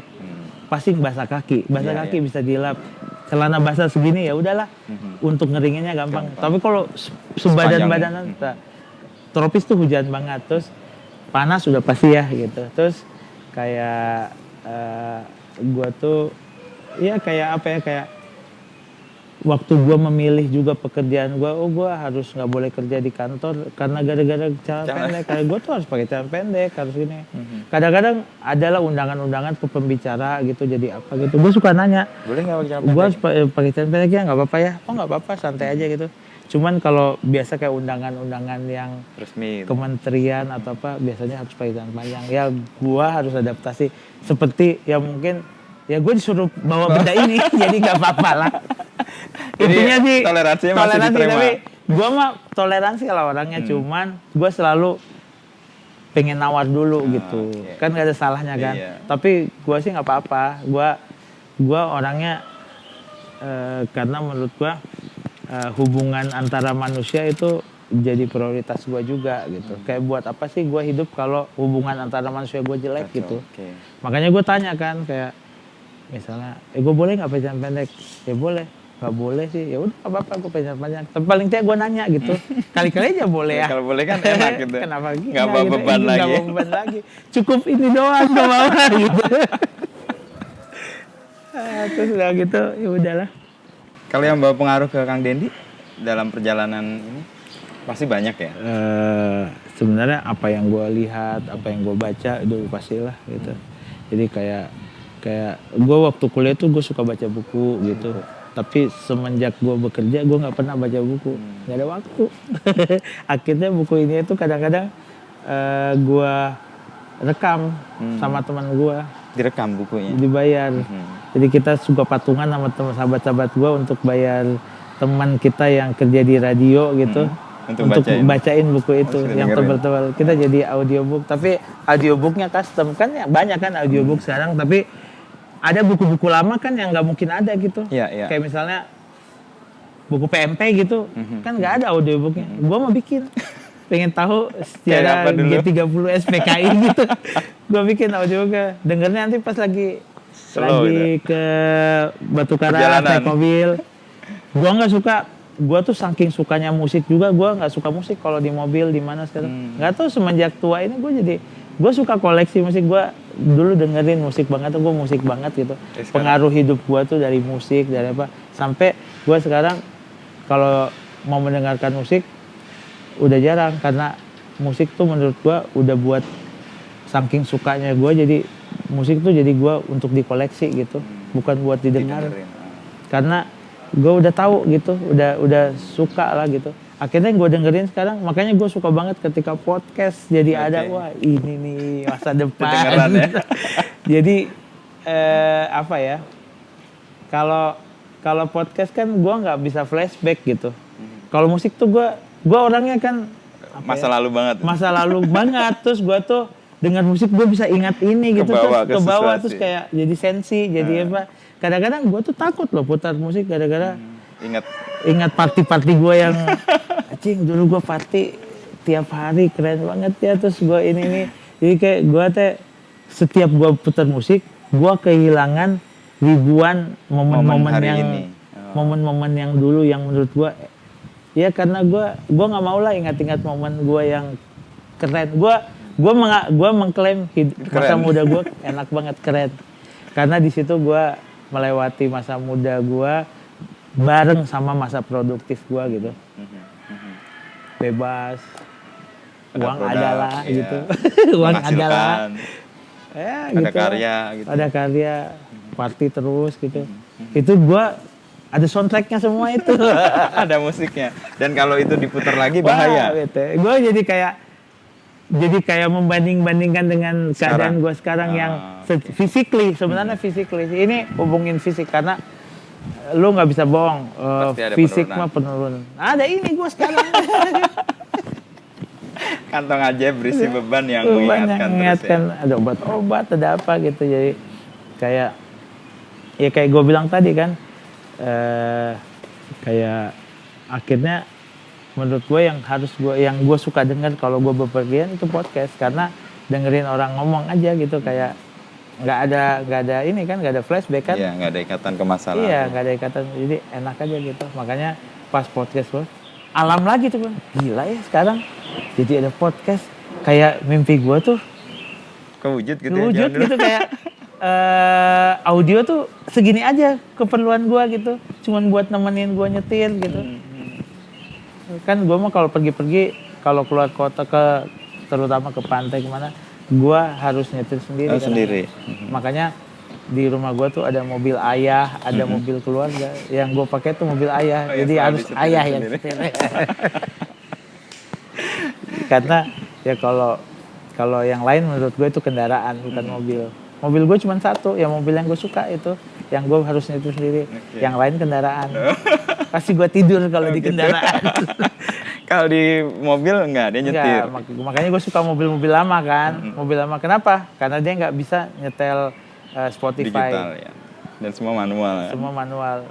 Gue mungkin tidak dengerin akhirnya gue cuman dengerin berita-berita gitu di mobil. Sambil jalan di perjalanan gitu ya radio. Iya. Saya ngalamin juga waktu itu jalan ke Trenggalek nyetir sendiri. Enak kan pakai berita? Iya, dengerin radio lokal ngomong Ustadz yang lagi cerita tentang situasi tapi dalam bahasa lokal itu.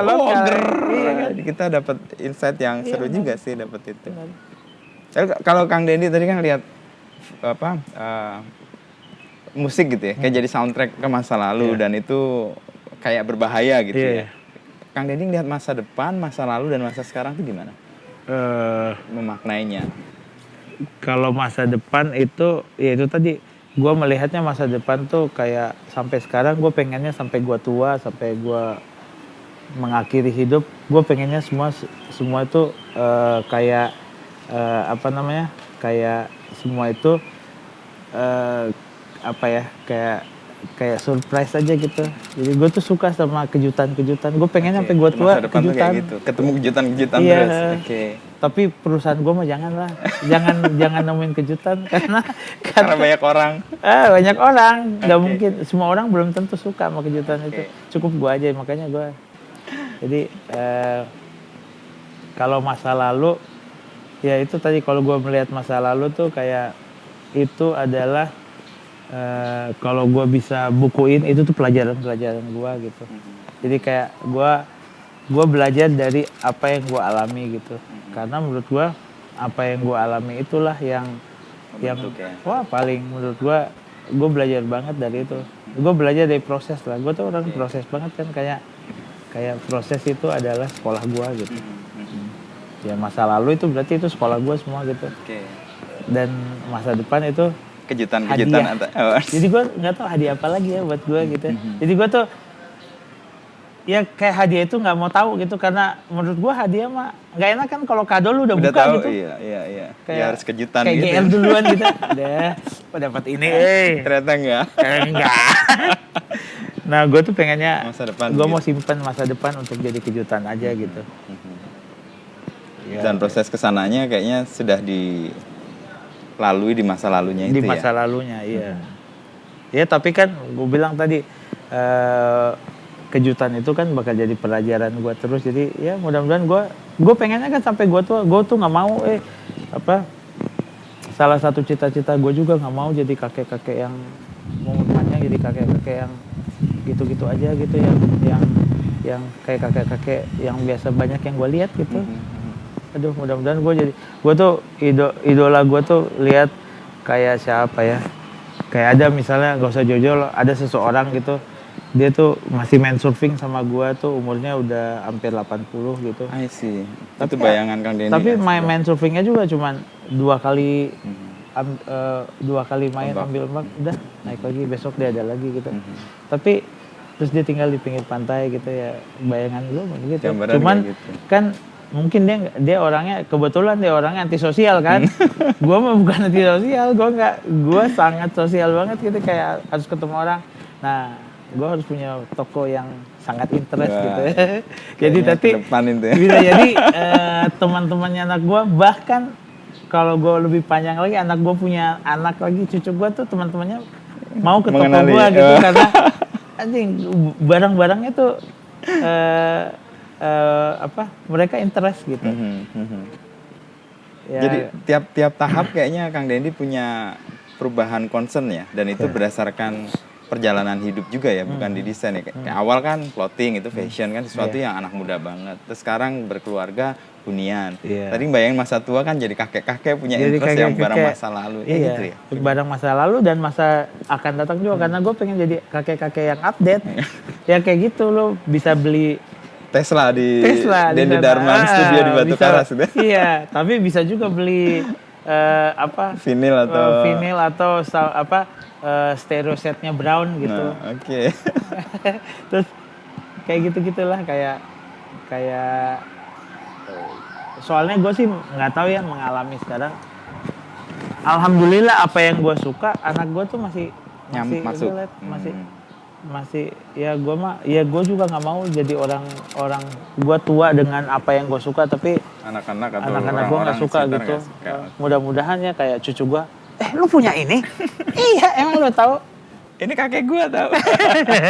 Nah ini aja sekarang yang gue kumpulin dari dulu. Malah ada gue benda-benda yang gue beli dari baru, misalnya kayak motor apa gitu yang gue suka gitu, nggak dari baru udah si olinya udah nggak ada gitu. Emang gue gantung buat nanti pas anak-anak udah ini dewasa dia gitu, pas jadi buka kayak tiba-tiba wow. tahu nggak, buka lemari, hah ada ini. Karena menurut gue akan bikin kejutan buat mereka. Itu bagian dari kejutan masa depan mereka itu. Iya, dia dapat dibilang.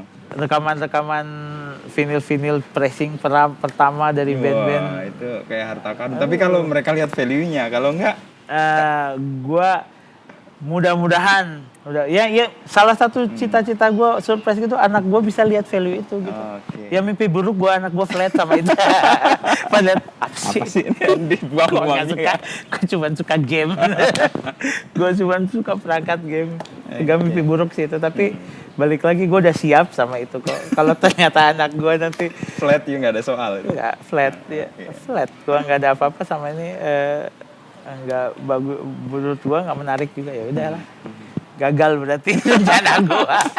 Tapi kan kejutan juga itu kan. Kejutan, gagal berarti gua gagal rencananya gitu. Ya, gitu.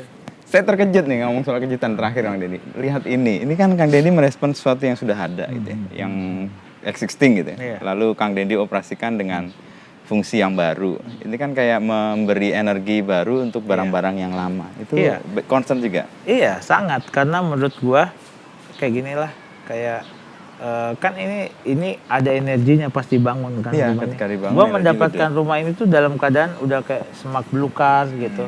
Kayak rumah spooky yang... Wah, sangat menyeramkan lah. Masalahnya dia ada di belakang rumah gua kan, goblok kan. Kalau ada hal serem di belakang rumah gua gitu. Makanya dari dulu gua tuh nyari ini yang punya siapa gitu. Tapi nggak pernah ada, cuman gara-gara kemarin pas pandemi, taunya gue bikin acara-acara sepeda, terus ada yang naik sepeda itu, salah satu yang tinggal sini. Gue tetangga lu yang mana ini? Gue pengen... Lu tahu yang ininya? Tahu. Dia kos kan sini, kos-kosan dulunya gitu. Makanya bentuknya kayak SD gitu kan. Nah, makanya Losmen gitu. Losmen bagus juga kan, pas banget. Konsepnya. Desain gue tuh Indonesia banget ya. Kearifan lokal ini. Kayak SD Impress kan. Ada banyak pintu sama kaca. Kayak SD Impress. Gak apa-apa, yang penting kalkulatornya brown. Jadi udah gitu. Akhirnya gue mengembalikan, gak ada yang dirubah ini, semuanya dikembalikan. Malah di kantor ini adalah pas banget waktu gue mau bikin kantor ini, gudangnya Uncle itu mau pindah. Gudangnya Uncle mau pindah ke Solo kan.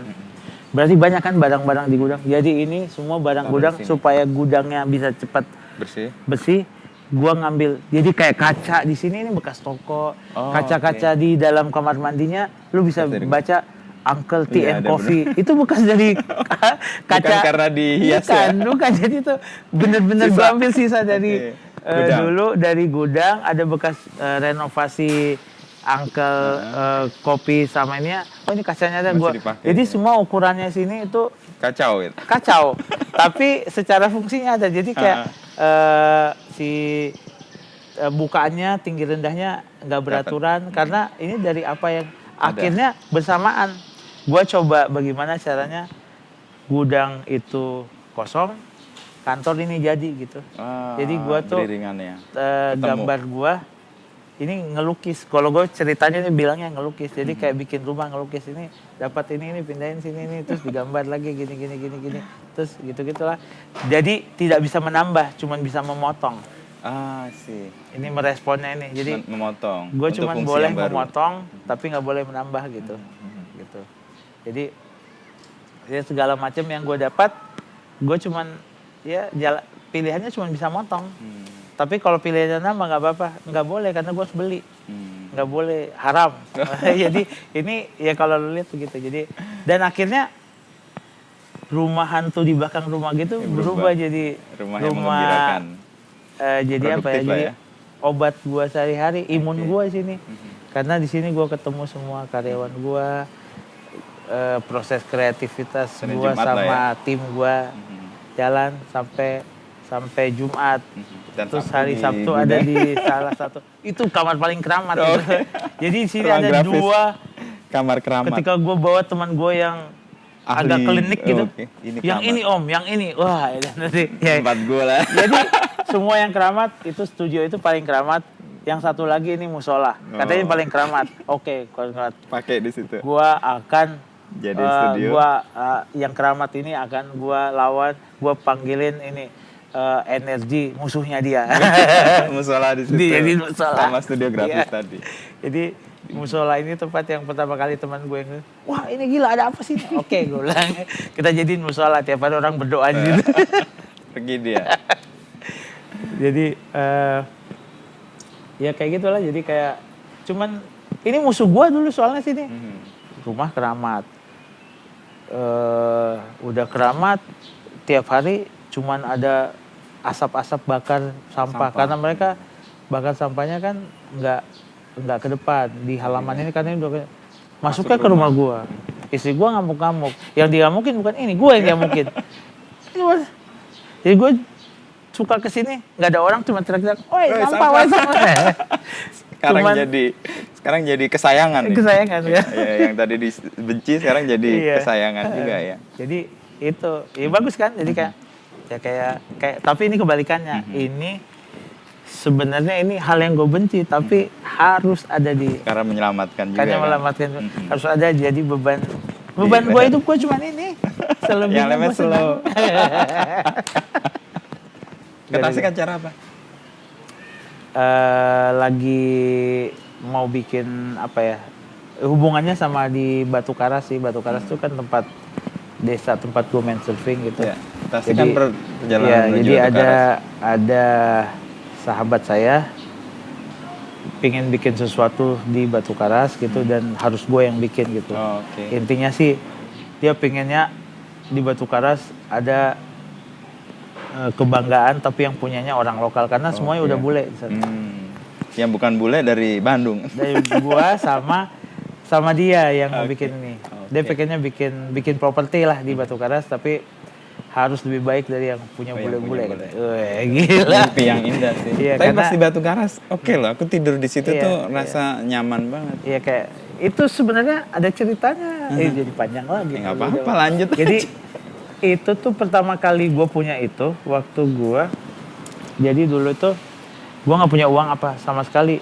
Uang gue tuh cuma punya mobil 1 dulu dari tabungan gue, tapi pas gue kan dulu suka ke Batu Karas sampai lama-lama gitu yang kayak sampai sebulan 2 bulan. Adalah yang biasa gue tinggal rumahnya situ dari situ. Dia pengen banget ke haji gitu, naik haji. Udah tua. Gua belum terpanggil lah, jauh banget lah gua dari hal itu gitu. Jadi, tapi gua punya budget pas sama yang dia mau. Untuk menghajikan dia. Gua kasih. Dia pakai aja, karena lu lebih butuh gitu. Gua kasih, itu harta segitu-segitunya yang gua tabung, gua kasih ke dia. Dia ke haji lah, pulang haji. Tuh gua nggak bisa, pokoknya gua terkesan banget katanya gini. Gua nggak bisa ini gini, nggak bisa ngasih gitu. Cuman gue punya ini gitu dan gue dikasih lah tanah itu gitu oleh-oleh dari dia. Gue cuma punya ini gitu ya dalam hati gue yang itu yang gue mau. Enggak sih jadi kayak ya pas aja gitu pas aja gitu. Jadi kayak alam itu kayak gue nggak pernah beli rumahnya dia, nggak pernah beli tanahnya dia, gue cuman mewujudkan cita-citanya Naik dan gaji. akhirnya cita-cita gue diwujudkan sama dia juga menurut gue tanpa ada ini yang ya. direct Iya, gitu. iya.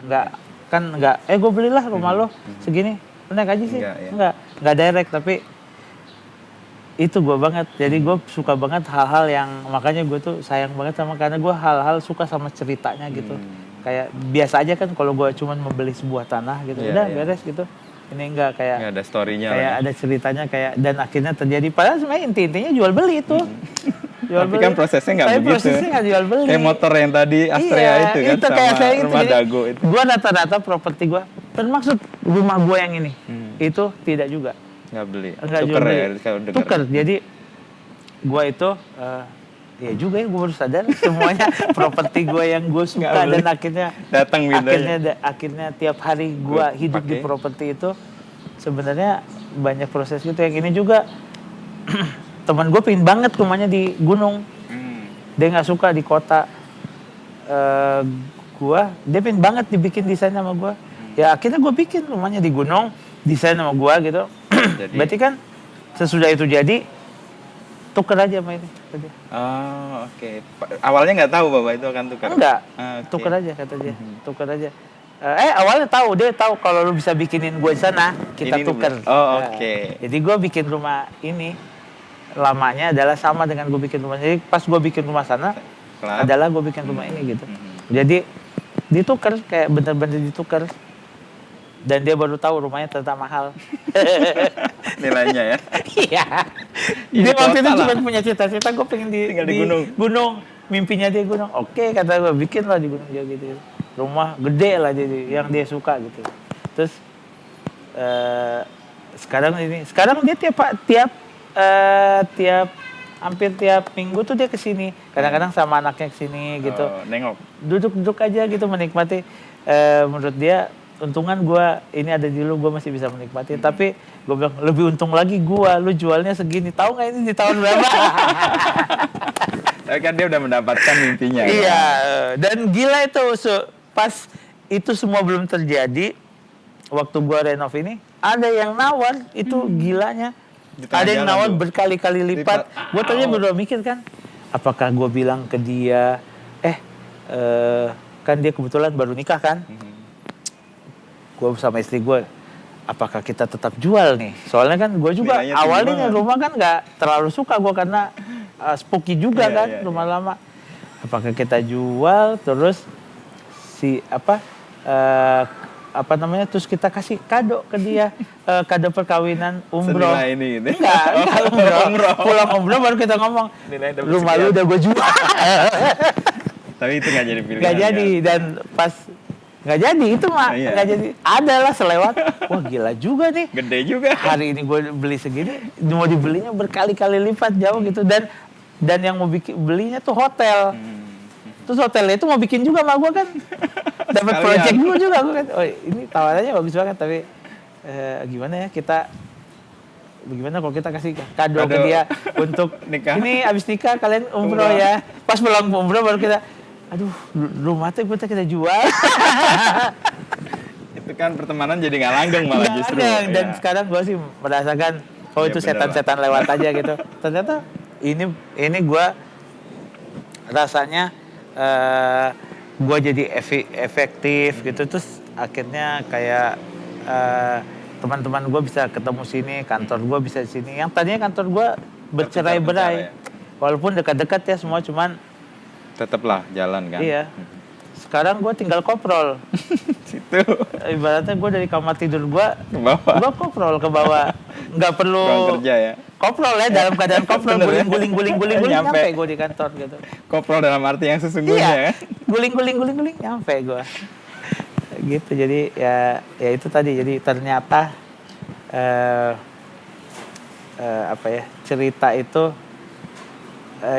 cerita itu semua proses itu menurut gue itu, gue banyak mengalami itu karena memang gue juga mau. Jadi kenapa gue banyak terjadi hal-hal gitu dalam hidup, karena ya gue juga salah, gue pengen juga gitu. Jadi Punya andil juga lah ya. banyak ya guanya. Jadi apa ya, goib lah, agak goib menurut gua. Tapi yang spooky ini juga modelnya kayak gitu? Enggak? Yang mana? Rumah ini? Ini, Heeh. ini, ini juga mau rada-rada ke sana, doain aja ya. Oh, rada. Ternyata yang punyanya itu pas ngobrol yang tadinya gua pikir ini siapa ya, dan akhirnya kita jadi dekat, jadi kayak bisa jadi keluarga lah gitu, bisa ngobrol gitu, dan ternyata memang secara fungsi juga dia juga tidak terlalu, ibaratnya tidak terlalu memerlukan properti ini gitu, dan akhirnya ya bisa difungsikan kayak gini. Ada studionya, sekarang ada studio fotonya, ada apanya. Lengkap lah tadi kita udah Ya, keliling ya. miniatur keperluannya apa yang mereka butuh. Sampai ada apa ya? Ada tokonya di depan nanti. Karena itu menurut gua harus ada, karena gua juga pengen, kalau kangen aja, kadang-kadang kan pengen jaga toko gitu. Karena itu hal yang gua pernah. Apa kerinduan itu kenapa muncul jaga toko? Gue dulu gara-gara jaga toko banyak banget teman loh. Maksudnya kayak gue berteman, punya teman dulu se-Nusantara, ya? sampai gue punya teman di Singapura, di mana, gara-gara gue jaga toko. Dan desainer awal gue itu sebenarnya gara-gara gue ketemu di toko. Mereka beli, anak-anak dari Jakarta, dari manapun beli, akhirnya ngobrol, nyambung, dia bantuin gue ngedesain. Gitu. Oh, itu yang akan mungkin mengulang lagi ya, energi kreatif, pasti pertemanan. Iya, karena ide itu pasti datangnya dari karena lu bergerak, karena lu bergaul gitu. Karena Makanya bertemu orang. iya. Makanya di agama juga ada silaturahmi. Gua mah Bener ya. silaturahmi banget gitu. Iya. Makanya buat anak-anak sekarang mah gue lihat kayak anak gua apa yang ya mungkin belum waktunya, tapi kasihan juga sih gue kadang-kadang lihat kayak bagaimana ya harus berubah ini, kayak mereka tuh silaturahminya agak kurang. Terus dikasih lagi wabah-wabah kayak gini-gini. Tambah nggak berrelasi ya. Kita bersyukur lah, harus bersyukur. Kita tuh hidup di Era yang kaya. silaturahmi, terus dan masa produk. Gue mah nggak tahu ya. Kalau gue pas masa produktif itu di sekarang gitu. Bisa survive, tapi silaturahminya pasti ikatan emosional kecil banget gitu. Kalau kita combo loh. Oh iya, semuanya dapat. Lo dapat kerjaan, lo dapat uang, finansial bagus, tongkrongan kena, iya, silaturahmi dapat, teman banyak, terus ya dapat semuanya lah. Kalau sekarang nggak, kadang-kadang banyak industri-industri seperti saya gitu sekarang nggak tahu ownernya siapa, ownernya ngapain, mungkin tapi duitnya banyak gitu. Kayak anonim malah ya. Iya, ya dia dapat, tapi satu doang. Kalau kita dapat dua gitu. Silaturahminya. Nah, nanti kita ketemu Kang Dendi lebih lanjut jagain toko di depan tuh. Nah, saya ajak anak saya kasih tahu nenek ini nih. Kalau di depan, kalau toko di depan nanti itu nama tokonya tuh kan Dendi Darman Studio Found Object. Itu Found Object itu kayak gerakan seni zaman-zaman Dadaism gitu. Oke, ya. Ya inilah referensi gue retro gitu lah ya. Jadi di era itu gitu yang urinoir tuh bisa jadi karya seni gitu. Nah di situ nanti toko itu apa aja yang gue suka, makanya toko suka-suka itu apa yang gue suka taruh situ, orang beli syukur, nggak beli nggak apa-apa. Bisa menikmati lah, bagian dari koleksi ya. Bisa dibilang koleksi, bisa dibilang apresiasi yang benda-benda yang teman gue bikin bisa masuk gitu, yang kita kurasiin gitu, jadi kayak gitulah. Ya kayak museum lah jadi. Tapi nggak mungkin, jadi akan ditutup terus karena yang jaga harus gue. Jadi kapan gue ada waktu aja. Paling nggak Sabtu atau Minggu pasti nggak lah, Sabtu ya. Hari biasa ada sih, tapi pas lagi ribut ngurusin itu. Lagi pas lagi pada makan siang, paling nongkrong. Gue kan makannya cepet, gue kalau makan cepet nggak pernah lambat. Jadi gue cuma butuh 5 menit, 10 menit untuk makan, kelar gue ke situ. Jadi gue bisa punya toko. Jumat jam 12:15 lah. Iya, Sabtu. Gitu. Punya energi baru saya, dapat cerita-cerita yang di tengah ketidakpastian ternyata malah banyak gairahnya ya. Harus dong. yang Masa harus berhenti dua semuanya? mobil jadi berapa 20 mobil gitu kan seru tuh Iya. dari ke Pangandaran. Ya, thank you Kang Dendi. Siap, Seru ngobrolnya. Nuhun juga udah Aduh, ke saya banyak cekakakan nih ketawa. udah ke Baik, ilmu. Bandung dan apa ya? Harusnya kita agak siang ya. Iya, Cuman tapi nggak apa. kita rubah.